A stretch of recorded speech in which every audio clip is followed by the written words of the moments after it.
ওরে ভাইয়া, মোবাইলটা নিয়ে ব্যস্ত হয়েন না। এই হাতে ধরা যাদের মোবাইল, এগুলো সব নামান। আকাম 24 ঘন্টা, জিন্দিগিটা 24 ঘন্টা এই মোবাইল, এই অসভ্য এক জিনিসের উপরে শেষ করে দিলেন। জীবনটা শেষ করে দিলেন, শেষ করে দিলেন। পাঞ্জাবিওয়ালা, টুফিওয়ালা, টুফি ছাড়া সব মাতাল হয়ে গেছেন মোবাইলের পিছনে, সব পাগল হয়ে গেছেন।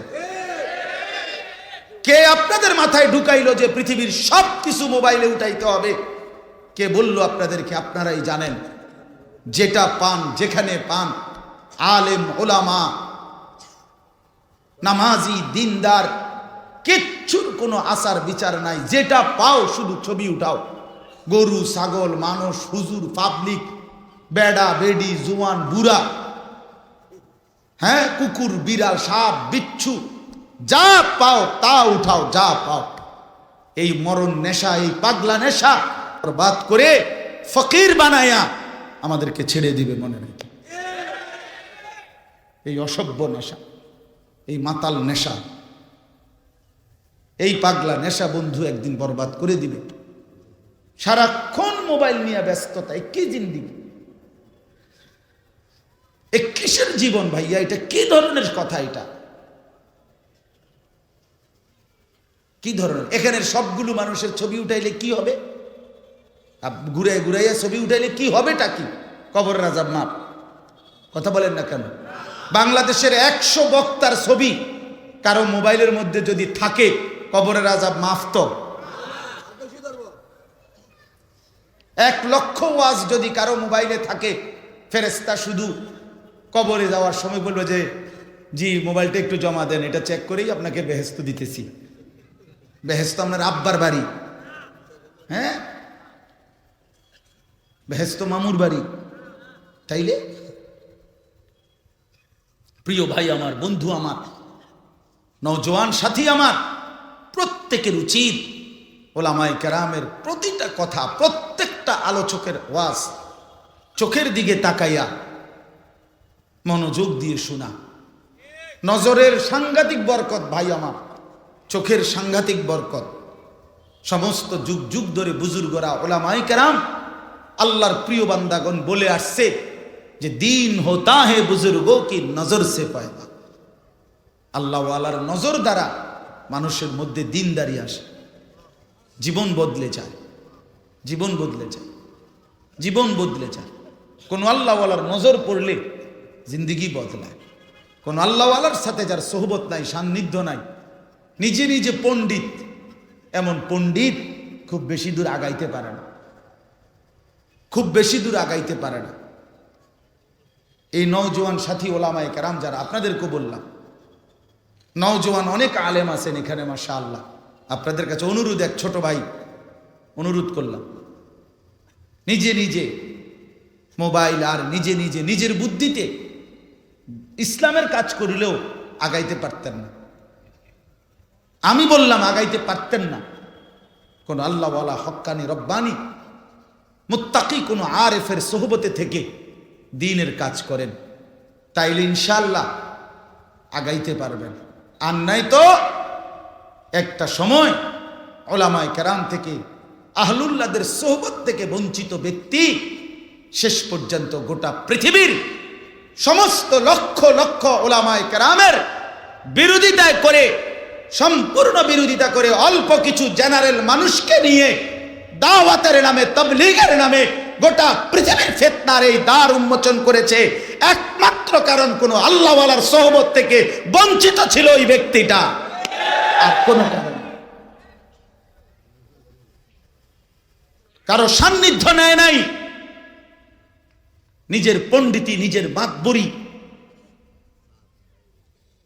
এই সব কিছু প্রয়োগ করতে গিয়ে আজ লক্ষ লক্ষ ওলামায়ে কেরামের কাছে সে এবং তার অনুসারীরা ঘৃণিত, ঘৃণিত, ঘৃণিত, তারা ঘৃণিত।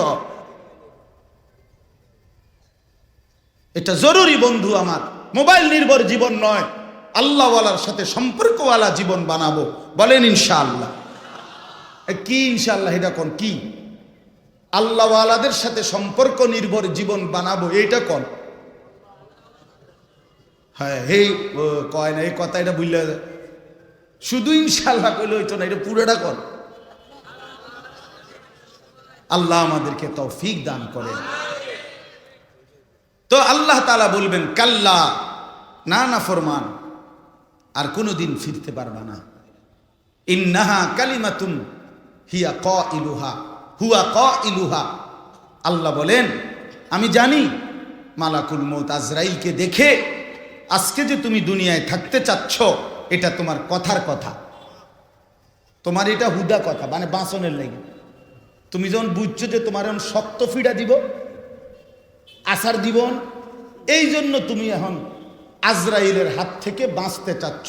তুমি কোনো বাটফারা, যেটা আমি জানি, তুমি কোনো আজকে কালিকার সিটার না।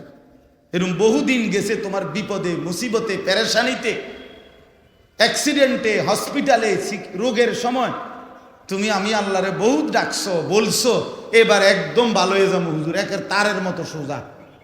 এরপরে ভালো হয়ে যাওয়ার পরে তার ঠিকই সোজা, কিন্তু তুমি আগের মতো বাঁকা। বুঝেন না? এটা তোমার কথার কথা, কথার কথা। আল্লাহ তাআলা কোরআনে বলছেন আমার নাফরমান বান্দা মুশরিক কেমন হয়, ফাইদা রাকিবু ফিল ফুলকি দাআবুল্লাহ মুখলিসিনা লাহুদ্দিন ফালাম্মা নাজ্জাহুম ইলাল বাররি ইদা হুম ইউশরিকুন। আল্লাহ বলেন নাফরমান বান্দা কেমন হয় শোনো, মাছ দরিয়ায় যখন নৌকায় ঝড় ওঠে, তুফান ওঠে, তখন একনিষ্ঠভাবে আমি আল্লাহরে ডাকে, আল্লাহ আল্লাহ আল্লাহ আল্লাহ, একদম আল্লাহরে নামায়া ফেলে। আর যখনই আমি আল্লাহ দয়া করে পারে কিনারায় ভিড়াইয়া দেই, ইদা হুম ইউশরিকুন, এবার সাথে সাথে আমি আল্লাহর সাথে শিরিক করে এবার ভুলে যায় যে আমি দয়া করে বাঁচাইছি। এইবার সব গুনাগুন ড্রাইভারের, মাঝির, ড্রাইভারের।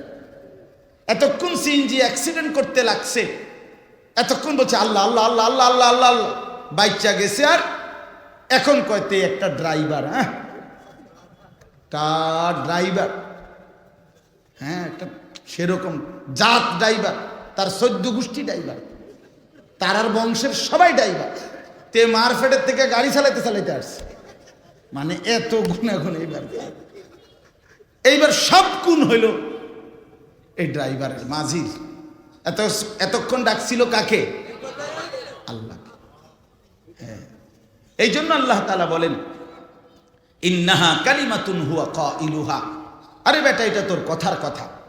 আমি জানি মালাকুল মউত আজরাইল থেকে ফিরে আসলে আবার যদি তোকে দুনিয়ায় ফেরত দেই, তো পরিবারের কাছে গিয়ে বলবো বহুত কষ্টে আসছি, আর কোনো দলিল বাকি নেই, কিন্তু চাও আমারে কোনো বেশি দিন থাকতে দিত না।